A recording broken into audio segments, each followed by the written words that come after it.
Missão Novas Tribos apresenta...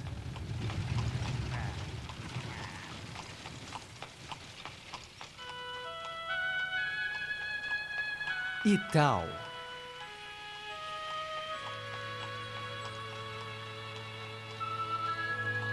Isaías 43, versículo 9. Que ouçam e digam, é verdade.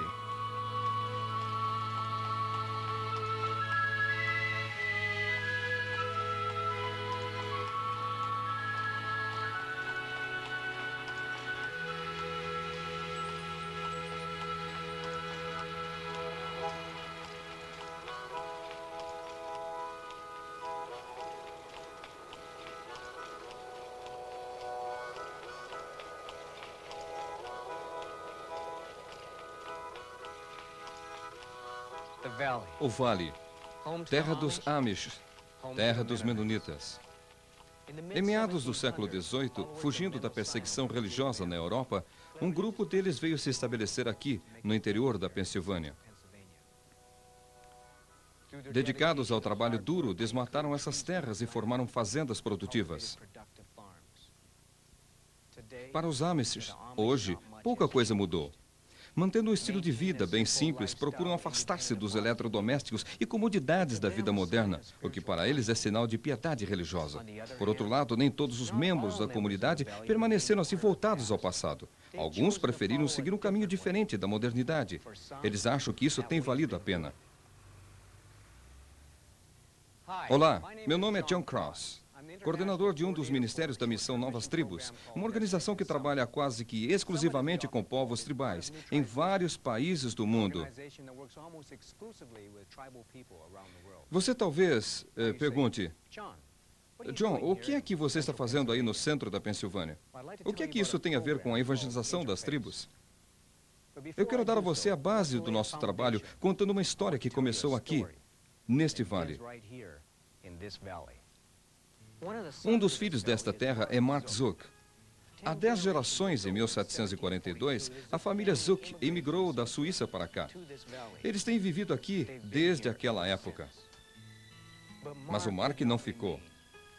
Depois de ouvir um desafio missionário, ele e sua esposa decidiram que também seriam missionários. Eles foram então a uma agência missionária para uma entrevista. Bem, eu tinha 30 anos naquela ocasião e havia concluído apenas o 2º grau. E a agência me disse que eu levaria 4 anos para terminar o curso teológico e naquela altura seria muito velho para aprender uma língua tribal. As pessoas questionavam se eu deveria levar meus filhos para uma tribo ou ir para um clima tropical com os meus problemas de saúde. Eles me diziam, deixe os nativos para lá, eles são felizes do jeito que estão. Rejeitados, mas não derrotados, Mark e sua esposa Glória foram para uma das escolas da Missão Novas Tribos, onde receberam um preparo especializado em evangelização transcultural.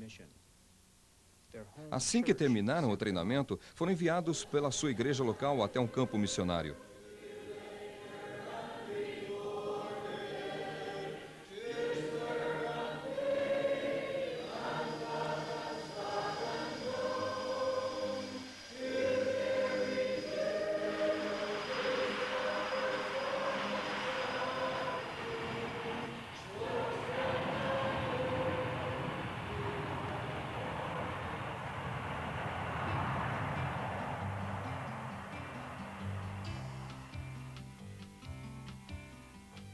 Papua Nova Guiné, a ilha que é completamente diferente de qualquer outro lugar do mundo.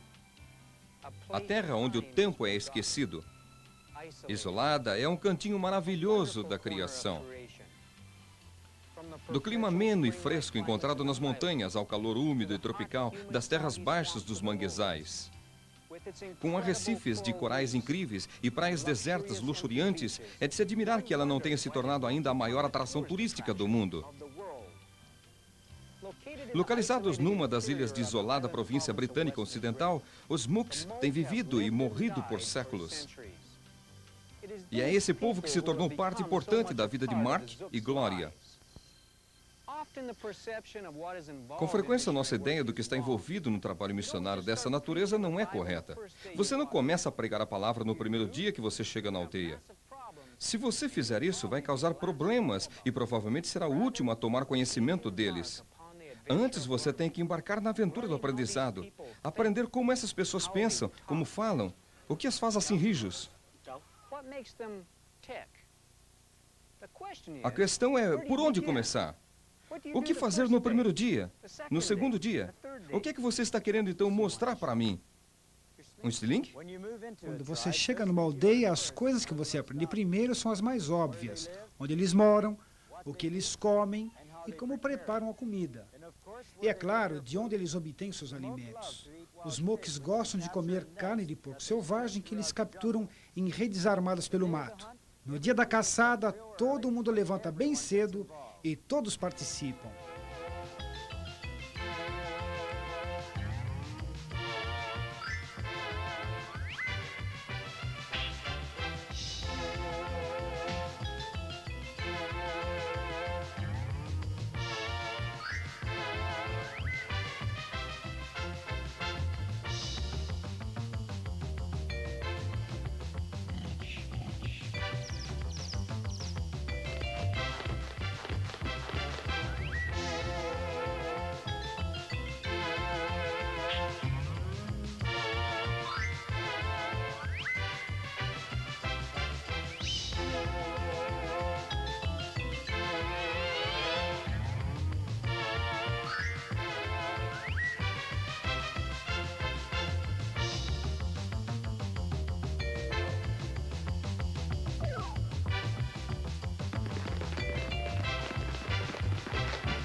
O que não é tão óbvio é como eles encaram a vida. Alegria exterior não significa vida sem medo por dentro. É preciso determinação no estudo para conhecê-los a fundo e, com frequência, os fatos descobertos não são assim os mais agradáveis.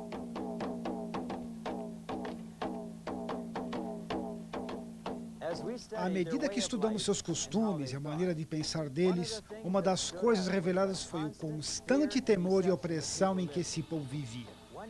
Um dos aspectos da cultura estava ligado aos ancestrais mortos. Um homem vestia uma grande máscara e saía dançando pela aldeia. Eles criam que esse era o espírito de um ancestral morto voltando.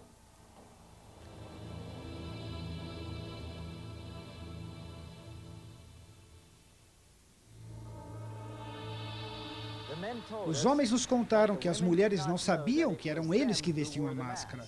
Eles guardavam a máscara escondida num lugar reservado exclusivamente para os homens. Eles nos explicaram o seguinte: se uma mulher visse a máscara, ou se ela descobrisse que se tratava de um homem que a vestia, não o espírito, o castigo para aquela mulher era a pena de morte. Quando eu era um menino, minha mãe descobriu o segredo e viu a máscara. Conforme o nosso costume, meu pai, homem severo, ordenou que minha mãe fosse morta quando ele morresse. Assim que ele faleceu, mostraram a máscara para minha mãe, e os 2 irmãos dela levaram-na para o mato. Eles não queriam fazer aquilo, mas as nossas crenças obrigavam-nos.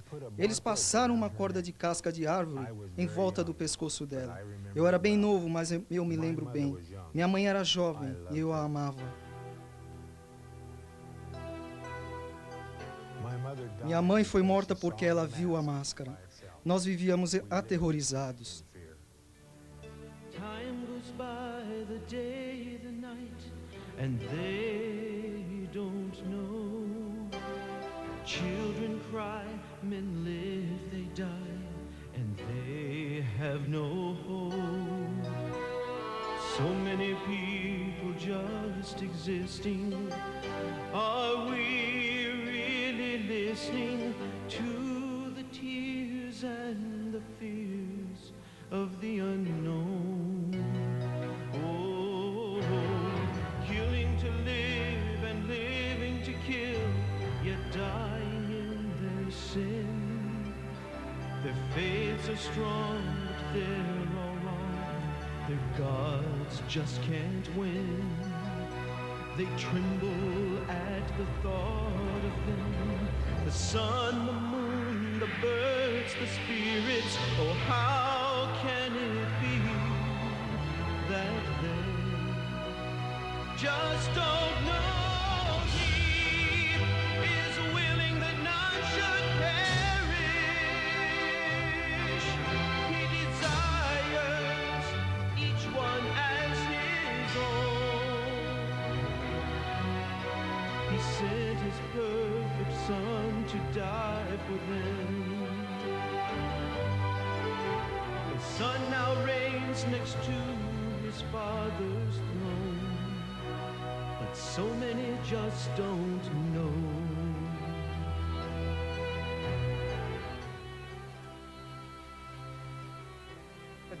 O dia finalmente chega quando você conhece bem a língua e sabe o que eles pensam, podendo iniciar a pregação da palavra de Deus. Mas a questão é, por onde começar? A Bíblia é um livro tão grande e nenhum membro da tribo Muk jamais teve qualquer contato como nós temos com as Escrituras. Antes de começarmos a pregar, tivemos que preparar lições bíblicas. O nosso ajudante, que naquela época não era um crente, foi a pessoa-chave para obtermos a terminologia bíblica apropriada de que precisávamos para ensinar. Mesmo antes de iniciar o ensino, os Moks pareciam pressentir que estavam para receber uma mensagem maravilhosa. Quando o ensino começou, a aldeia toda de 320 pessoas se reuniu para participar. Nós não mencionamos nada sobre Jesus até que concluímos 2 meses de ensino das histórias fundamentais do Velho Testamento. No primeiro dia, nós começamos mostrando para eles um mapa da aldeia. E aí apontamos onde as outras aldeias Mok estavam localizadas naquele mapa. A partir daí, explicamos para eles, progressivamente, onde eles estavam situados em relação às tribos vizinhas e onde eles estavam localizados na província e a posição da província no país da Papua Nova Guiné e onde Nova Guiné estava em relação à Austrália, Japão, Estados Unidos e Israel. Depois eu expliquei para eles como a Bíblia, a palavra de Deus, a fala de Deus, veio há muitos anos atrás, de Israel à Europa e para o mundo, e agora estava chegando também para eles o povo Mok.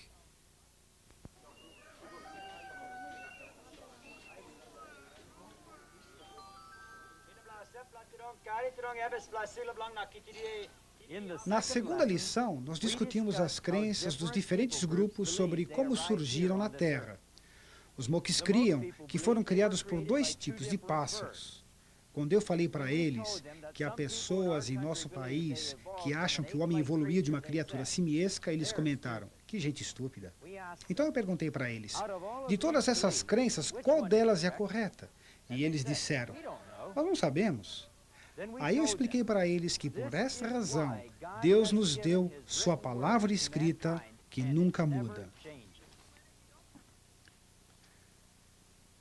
Começando com Deus, nós explicamos como Ele é, seus atributos. Aí falamos sobre Satanás e seus anjos caídos.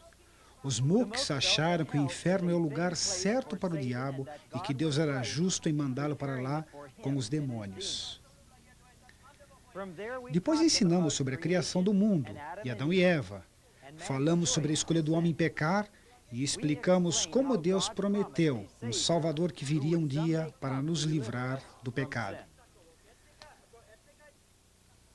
Nas histórias do Velho Testamento que se seguiram, enfatizamos a grandeza e a graça de Deus, a perdição do homem sem esperança por causa do pecado e a provisão de Deus de um sacrifício de sangue através da morte de um cordeiro. Com frequência usamos encenação para ajudá-los a entender o que estávamos ensinando. Quando contei que Deus pediu a Abraão que sacrificasse Isaac, surgiu um dilema. Abraão era um homem obviamente piedoso, de forma que ele deve obedecer a Deus. Mas foi através de Isaac que o Salvador foi prometido. Eu sei que Abraão vai obedecer e que Deus salvará a vida de Isaac, talvez com um cordeiro como substituto. Antes de terminar a história, 4 homens vieram individualmente me sugerir que Abraão obedeceria a Deus e que ele interviria salvando a vida de Isaque, providenciando um cordeiro como seu substituto.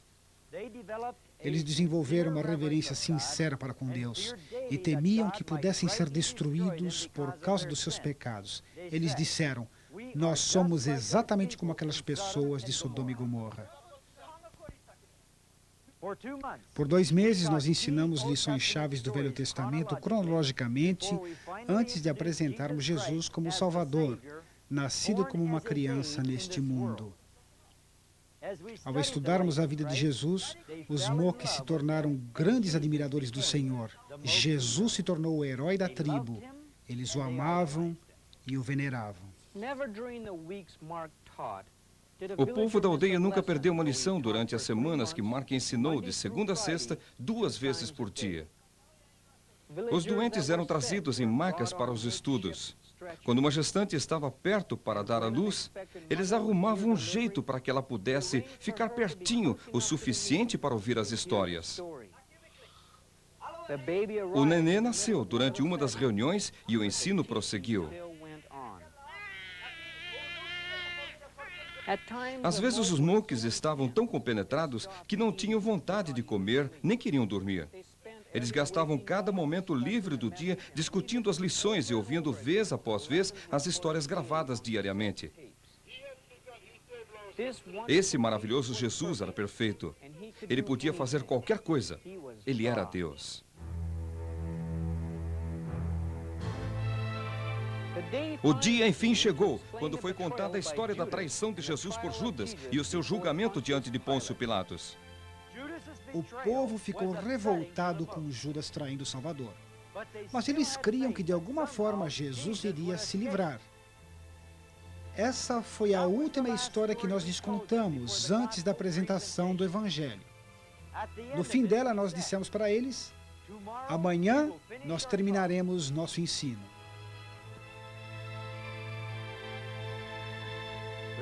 Na manhã seguinte, a aldeia toda estava reunida antes do nascer do sol e eu comecei apresentando Jesus diante de Pilatos. As pessoas estavam muito sérias. Quando viram na representação Jesus sendo cuspido, batido e colocado na cruz, eles ficaram simplesmente atônitos. Eles ficaram abalados. Não podiam acreditar no que estavam vendo. Pelo fato da morte e o derramamento de sangue ter um significado profundo para o Evangelho, nós havíamos enchido uma bexiga com água colorida para ser furada pelo nosso soldado romano designado. Foi quando eles viram o sangue que a história começou a ter significado para eles. Nossa exposição e apresentação da ressurreição de Jesus foi simples, mas poderosa para eles. O Salvador estava vivo.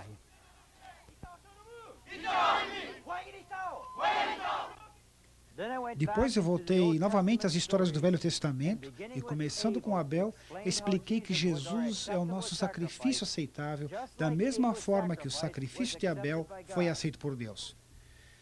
Quando eu finalmente cheguei na história de Abraão e Isaque, eu disse para eles: escutem, assim como o cordeiro foi o substituto para Isaque, a morte de Cristo e seu sangue derramado são um substituto para vocês. Nesse ponto, a luz verdadeiramente raiou. Eu podia ver e ouvir por toda a multidão a reação positiva deles para com a mensagem. Eu creio, eu creio, eu creio.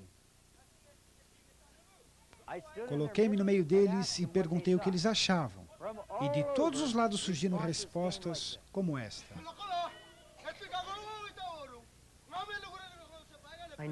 Eu sei que nasci no pecado e creio que Jesus pagou pelos meus pecados, que Ele morreu em meu lugar. Ele é o meu Redentor. Eu vivia em pavor, procurando agradar os espíritos. Eu não conhecia nenhum jeito para me libertar dos meus pecados, mas Deus, por sua graça, enviou vocês até nós.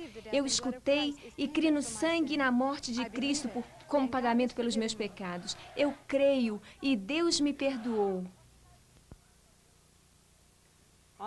Naquele dia, quase toda a aldeia manifestou sua fé no Senhor Jesus Cristo. Houve um tremendo sentimento de libertação. Os Moques são geralmente o povo reservado. Mas quando os convertidos sentiram a libertação de seus pecados, um regozijo espontâneo brotou no meio deles. Vejam o que aconteceu.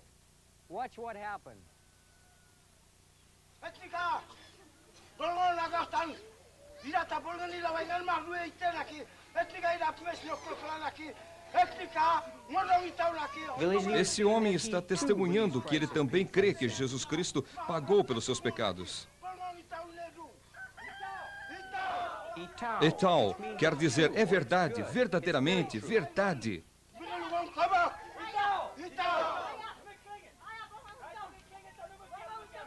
Vovó também se regozija no fato que ela também crê.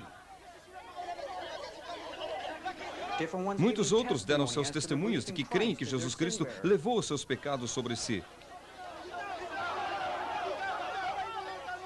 Marcos diz que se eles creem, então a palavra de Deus diz que seus pecados estão perdoados. Etal, é verdade.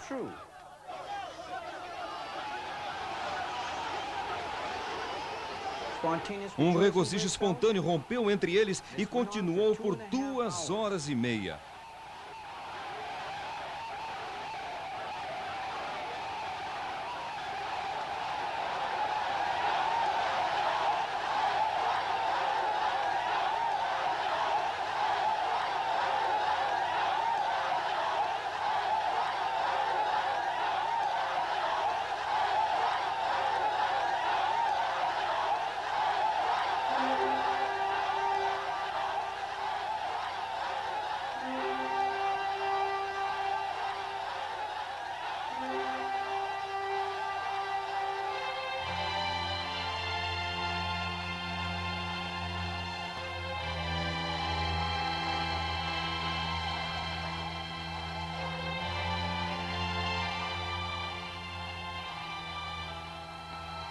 Sr. Zook, nós consideramos o seu interesse em nossa agência missionária, mas sentimos muito que vocês não sejam adequados para o campo.